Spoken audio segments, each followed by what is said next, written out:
মুসলমান এই কথাটা কতক্ষণ পর্যন্ত বলতে পারবেন? কতক্ষণ পর্যন্ত বলতে পারবেন?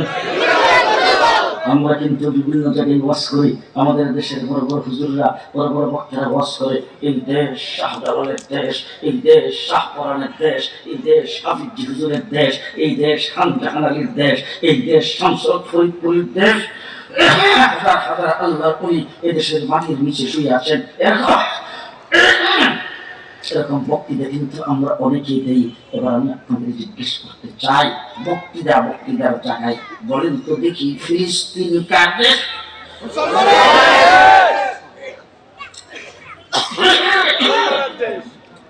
ফিলিস্তিন কার দেশ?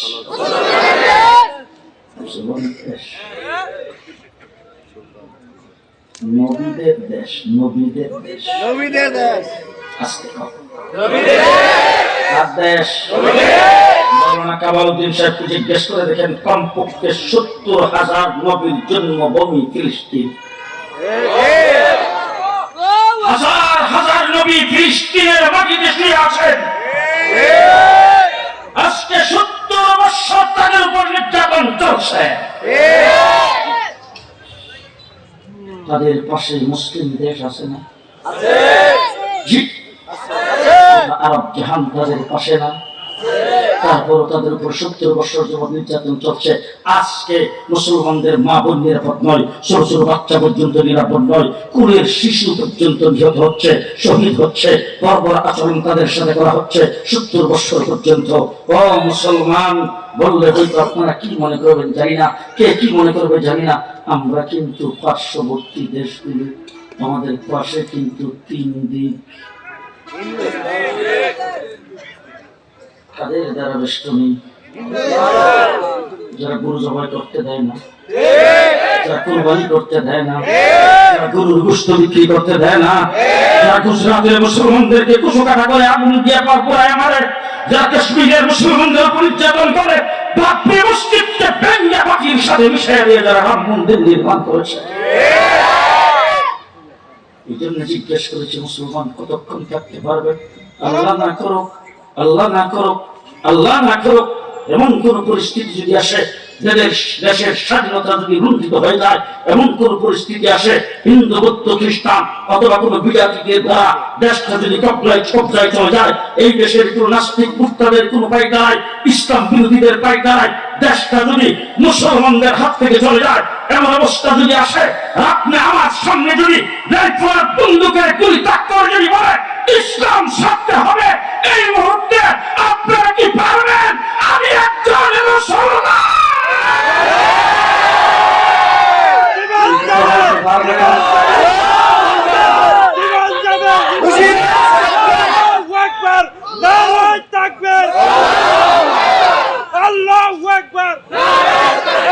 আজকে আমি আপনাদের কাছে জানতে চাই, এই কথা কি বলতে পারবেন? কেল্লা দিয়ে দেব, ইসলাম দেব না, জীবন দিয়ে দেব, ইমান দেব না।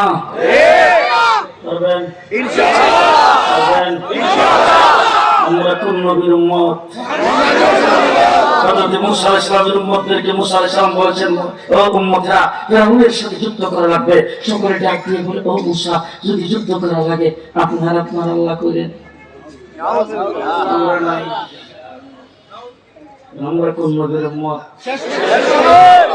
নবীর উম্মত। একটা ঘটনা বলবো, আমার নবী 13টা বছর পর্যন্ত নির্যাতিত হয়েছে। এত নির্যাতন কোন নবী মুখ করে নাই। রাসূল বলছেন, সমস্ত নবীর উপর যত নির্যাতন হয়েছে, সমস্ত নবীর নির্যাতন এক কাতারে যদি এক জায়গায় যদি করা হয়, আমার তাইফের জমিনে যে নির্যাতন আমার উপর হয়েছে তার সমান হবে না। মুহাম্মদুর রাসূলুল্লাহ সাল্লাল্লাহু আলাইহি ওয়াসাল্লাম 13টা বছর পর্যন্ত নির্যাতিত হয়েছেন মক্কায়। রাস্তায় কাটা বিছানো হয়েছে, রাস্তা দিয়ে ঠিকমতো হাঁটতে পারেন নাই। আবার নবী রাস্তা দিয়ে যাচ্ছে, সারাদিন ময়লা গুলি জমা করে রেখে তার মাথার উপর ঢেলে দেওয়া হয়েছে। হুজুর হেরাম শরীফের নামাজে সাজদায় রত, এই অবস্থায় উটের পশার নাড়ি গলিয়ে দিয়ে রাসূল সাল্লাল্লাহু আলাইহি ওয়াসাল্লামের পিঠের উপর আর গায়ের উপর রেখে দেওয়া হয়েছে, যাতে সাজদা থেকে যেন না উঠতে পারে। আমার নবীকে সওয়াবে আবি তালিবের ভিতরে 4 বছর পর্যন্ত বন্দী করে রাখা হয়েছে।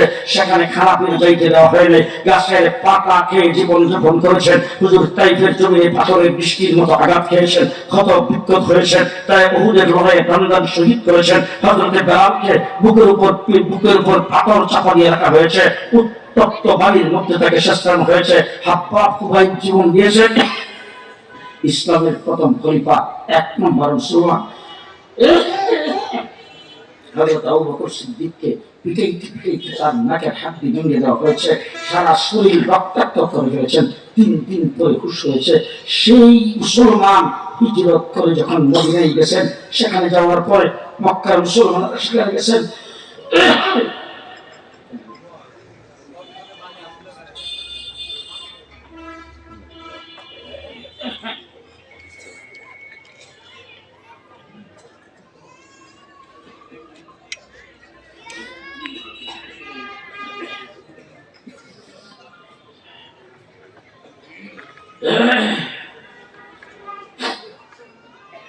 মক্কা থেকে মুসলমানরা যারা গিয়েছিলেন তারা মুহাজির, যারা ছিলেন সেখানে তারা আনসার। মুহাম্মদ রাসূলুল্লাহ সাল্লাল্লাহু আলাইহি ওয়াসাল্লাম মুহাজির মুসলমানদেরকে আনসারদের সাথে ভাই বন্দী করে একজন আরেকজনের ভাই বানায় তাদের ঘরে রুজি দিতে শুরু করলেন, জাকির দিতে শুরু করলেন। এইভাবে মুসলমানরা সেখানে আসে। মক্কা থেকে যারা গিয়েছেন তাদের বউ বাচ্চা মক্কায়, তাদের উপর নির্যাতন চলছে, তাদের সহায় সম্পত্তি মক্কা থেকে কিছু নিতে পারে, তারা সম্পূর্ণ নিঃস্ব। সেই জায়গার মধ্যে গিয়েছেন, একবেলা খাইলে আরেক বেলা খেতে পারে না। মুসলমান রমজান শরীফের মাস, শেষ রাত্রে বেলা সেহরি ভালো করে খেতে পারে না, ভালো করে ইফতার করতে পারে না। এই সময় আবু জেহেল এসে মদিনাবাসী মদিনায় আক্রমণ করার জন্য আসছে। আয়েশা ডাক দিছে, খেলা হবে। আমার রাসূল আকাশের দিকে তাকিয়ে আল্লাহকে ডাক দিয়ে বলেন, আল্লাহ মদিনাতে আসছি, সেখানে আবু জেহেল 1000-এর বাহিনী আসছে। আয়েশা মদিনাবাসীকে ডাক দিয়েছেন, খেলা হবে। এখন আসছে আক্রমণ করার জন্য। আল্লাহ রাব্বুল আলামিন ডাক দিয়ে বলেন, 13টা বছর পর্যন্ত প্রতিরোধ কিছুই করতে পারো নাই, আজকে আর ছেড়ে দেওয়া যাবে না, প্রতিরোধ করে তুলতে হবে। নবী মুহাম্মদ রাসূলুল্লাহ সাল্লাল্লাহু আলাইহি ওয়াসাল্লামের সামনে সাহাবায়ে কেরামের সামনে ডাক দিয়ে বলছেন, আবু জেহেল 1000-এর বাহিনী নিয়ে আসছে, তোমাদের যা কিছু আছে তাই নিয়ে আবু জেহেলকে প্রতিহত করতে হবে, প্রতিরোধ করতে হবে, লড়াইয়ের ময়দানে নামতে হবে। মুসলমান সব জমা হয়ে গেছে রাসূলের সামনে। রাসূল চুপ করে বসে আছেন, সাহাবায়ে কেরাম চুপ করে বসে আছেন। ওরা বুঝাইতে চাচ্ছেন, তোমাদের পক্ষ থেকে কি আওয়াজ আসে, তোমরা এখন কি করতে পারো, কি করবা? সাহাবায়ে কেরাম উঠছেন, ডাক দিয়ে বলছেন, ও আল্লাহর হাবিব, মুসা আলাইহিস সালামের উম্মত মুসা আলাইহিস সালামকে বলছেন, তুমি যদি যুদ্ধ করা লাগে তুমি আর তোমার আল্লাহ করো, আমরা নাই। আমরা আপনার সামনে পরিষ্কার ভাষায় বলে দিলাম, আমাদের ছোট বড় সকলে মিলে আমরা যুদ্ধ করতে থাকবো, লড়াই করবো। মুসা আলাইহিস সালামের উম্মতের মতো এই কথা বলবো না। আমাদের দেহের ভিতরে যতক্ষণ প্রাণ থাকবে, ডাইনে বামে সামনে পেছনে লড়াই করতেই থাকবো। আমরা সেই মুসলমান, আমরা সেই মুসলমান। সংক্ষেপে বলতে চাই, লম্বা চড়া ঘটনা লম্বা করার সময় নেই। রাসূল সাল্লাল্লাহু আলাইহি ওয়াসাল্লাম যুদ্ধের ঘোষণা দিয়েছেন, বদরের দিকে রওনা হয়েছেন। হুজুর দেখতেছেন কানা কোরা আতুল লোলা রাসে সব। রাসূলুল্লাহ সাল্লাল্লাহু আলাইহি ওয়াসাল্লাম বলেন, এইভাবে তো যুদ্ধের ময়দানে যাওয়া যাবে না, এখন তো যুদ্ধ করা লাগবে। এই জায়গায় তো যে সুবহানাল্লাহ তাসবিহ করলে হবে না, যুদ্ধ করা লাগবে। সুতরাং যুদ্ধের উপযুক্ততা দেখে তারপরে নিতে হবে। সবাই কাতার সোজা করে দাঁড়াও, মাপ দেব, চেক করব, তারপরে নেব। ছোট ছোট 2টা বাচ্চা আইছে যুদ্ধের ময়দানে যাইছে। একজনের নাম মাস, আরেকজনের নাম মুআফিস। একজনের বয়স 10, আরেকজনের 8। দুই ভাই মার কাছ থেকে বিদায় নিয়ে আসছে। এখন দুই ভাই, এক ভাই আরেক ভাই ধরাটা ফেলে গেলাম। ভাবছিলাম যে সবার সাথে কোনো রকম চলে যাবো। এখন চেকিং করলে তো আমরা ছোট, আমরা বাচ্চা, আমরা তো আর মাপে পড়বো না। এখন এক ভাই আরেক ভাই কাছাকাছি দাঁড়ানো যাবে না, দূরে দূরে দাঁড়াও। তুমি দাঁড়াও কাতারের এক মাথায়, আমি দাঁড়াই আরেক মাথায়। চেকিং করলে যে অন্তত একজন তাকে একজন পরে রাখেন। বড় ভাই দাঁড়াইছে আগে, ছোট ভাই দাঁড়াইছে পরে। রাসূল চেকিং করতে শুরু করেছেন। হুজুর চেক করতে করতে সামনে এসে দেখে 10 বছরের একটা বাচ্চা।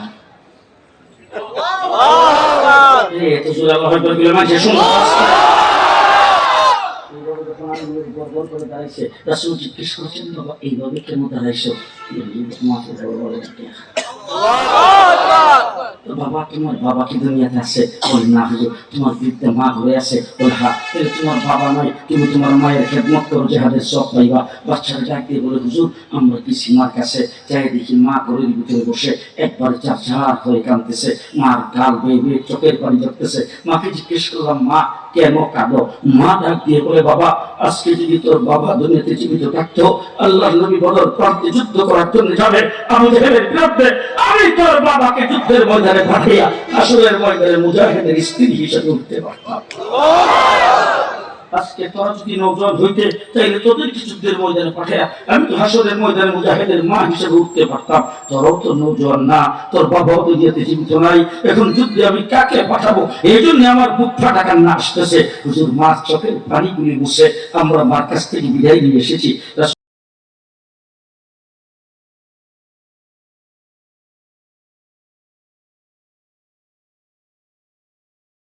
দেখে 8 বছরের তার ছোট ভাই সেও দাঁড়ানো। রাসূল ডাক দিয়ে বলেন, বাবা তুমি ছোট, তুমি যুদ্ধের ময়দানে যাইতে পারবা না। এই বাচ্চাটাকে হুজুর ওই আমার ভাই, ভাইকে অনুমতি দিয়েছেন। আমরা 2 ভাই একসাথে মার কাছ থেকে বিদায় নিয়ে এসেছি। আল্লাহর নবী বলে, তুমি দেখতেও ছোট দেখা যায়, আর তোমার ভাই তো তোমার থেকে 2 বছরের বয়স বেশি, শরীর স্বাস্থ্য একটু ভালো, তার গায়ে একটু শক্তিও বেশি, সে যাইতে পারবে, তুমি যাইতে পারবা না। ছোট বাচ্চাকে ডাক দিয়ে বলে, হুজুর 2 বছরের বয়স বেশি, গায়ে একটু শক্তি বেশি, এই হওয়ার কারণে যদি আমার বড় ভাই যুদ্ধে যাইতে পারে আর আমি যদি না যাইতে পারি, হুজুর আমার একটা প্রস্তাব একটু গ্রহণ করবেন কিনা? বলে কি প্রস্তাব? হুজুর বড় ভাইয়ের সাথে আমার একটু কুস্তি লড়ান, যদি কুস্তি লড়ে বড় ভাইকে হারাইতে পারি আপনি আমাকে দিবেন কিনা বলেন। রাসূলুল্লাহ সাল্লাল্লাহু আলাইহি ওয়াসাল্লাম বলেন, তুমি তোমার বড় ভাইকে কুস্তি লড়ে হারাইতে পারবে? যদি পারি। রাসূল বলেন, ঠিক আছে আসো দেখি। দুজনকে একসাথে খেলা করছে। ছোট ভাই বড় ভাইয়ের চোখে চোখে তাকায়া চোখের ইশারায় ভাইকে বলতেছে, ভাই শোনো, তুমি গায়ে শক্তি বেশি, 2 বছরের বয়স তোমার বেশি, আসলে তো তোমার গায়ে শক্তি বেশি, তুমি যদি আমার শক্ত করে ধরো আমি তোমার সাথে পারবো না, তুমি নরম হাতে আমাকে ধরবে, আর আমি শক্ত করে ধরে ধাক্কা দেওয়া মাত্রই তুমি নিচে পড়ে যাবে। চুক্তিপত্র হয়ে গেছে। 2 জন, ছোট ভাই বড় ভাইকে ধরছে, বড় ভাই ছোট ভাইকে ধরছে। প্রথম ধাক্কা দিয়ে এই বড় ভাইকে নিচে ফেলে দিয়া লাফ দিয়া দাঁড়ায়, হুজুর বলেন দিবেন কিনা? আল্লাহ নবী সাল্লাল্লাহু আলাইহি ওয়াসাল্লাম বলে, চলো।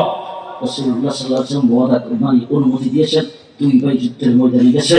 313 জনকে আল্লাহ নবী যুদ্ধের ময়দানে ছেড়ে দিয়ে আল্লাহ দরবার হাত উত্তোলন করে বলেছেন, আল্লাহ 313 জন আমার জিন্দেগির ফসল।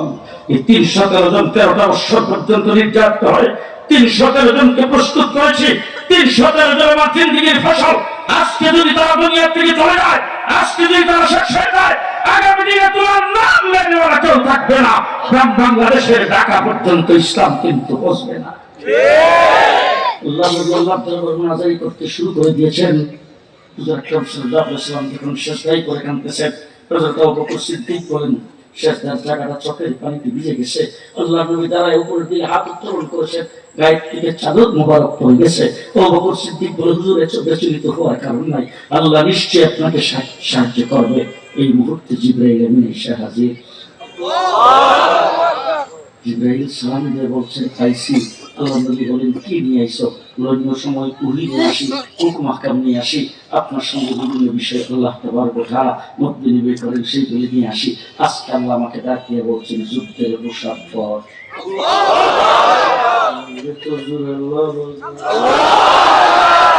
যুদ্ধের পোশাক পর।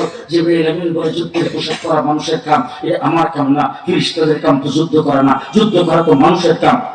আমি কেন যুদ্ধের পোশাক পরবো? আল্লাহ তোর কাম যুদ্ধ করা না, কিন্তু আজকে করা লাগবে। পোশাক পরেছেন, ফেরেশতাদের শক্তিশালী বহর নিয়ে যা। ফেরেশতাদের বহর নিয়ে আসছে। জিবরাইল আমিন বলে, হুজুর 3000 সাথে আছে, আর 5000 ওই ব্রিজের গোড়ায় রেখেছি। রাসূলুল্লাহ সাল্লাল্লাহু আলাইহি ওয়াসাল্লাম জিবরাইল আমিনকে বলছেন, নামো, খেলা হবে। যুদ্ধের ময়দানে জিবরাইল আমিন নামছেন, প্রচন্ড বেগে যুদ্ধ চলছে। এমন সময় একজন সাহাবী ধরে এসে বলতেছে, হুজুর কি এর যুদ্ধ করবো, আমার সঙ্গে ডর করে। ঘুমাইয়েছেন মনে হয়। কি আওয়াজ শুনি না দরকার বলে হুজুর মানুষ দেখি না আওয়াজ শুনি।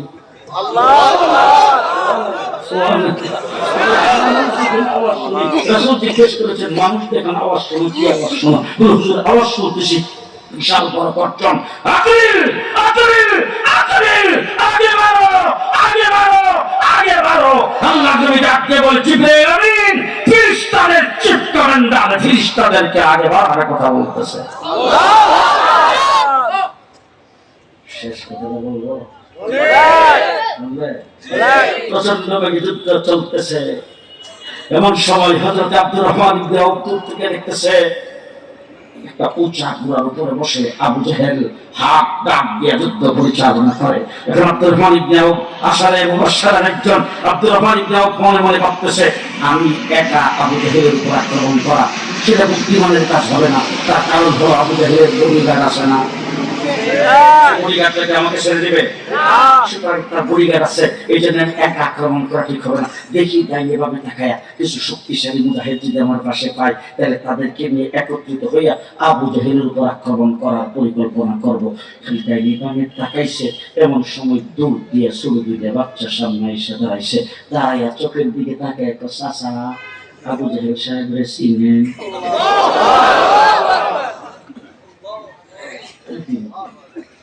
হযরত আব্দুর রহমান ইবনে আউফ তাদের দিকে আশ্চর্য হয়ে তাকায় বলছেন ভাতিজা তোমরা আবু জেহেল দিয়ে কি করবে? বলে চাচা যদি চিনেন তাহলে আমাদেরকে একটু দেখাইয়া দিয়েন, আমরা বাড়ি থেকে নিয়ত করে আইছি।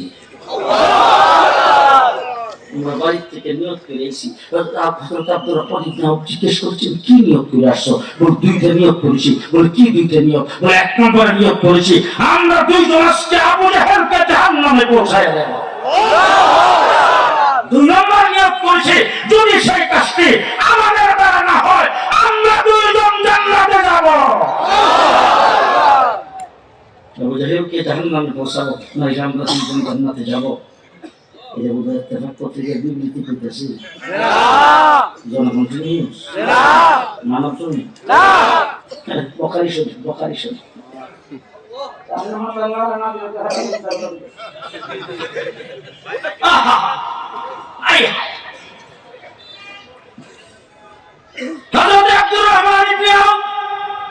আঙ্গুলের ইশারায় দেখাচ্ছেন ওই যে দেখা যায় এইটাই আবু জেহেল। দেখাইতে দেরি হয়েছে, ছোট দুইটা বাচ্চা বাস পাখির মতো আক্রমণ করতে দেরি হয় নাই। মারবো কোন এখন ওই যে ছোট বাচ্চা তো নিচে আবু জেহেল উষা গুলোর উপর বসা, তার গর্দান উষা আছে ওই যে তলোয়ার দিয়া যুদ্ধের ট্রেনিং আছে তো জি কোন বুদ্ধি শুদ্ধি আছে?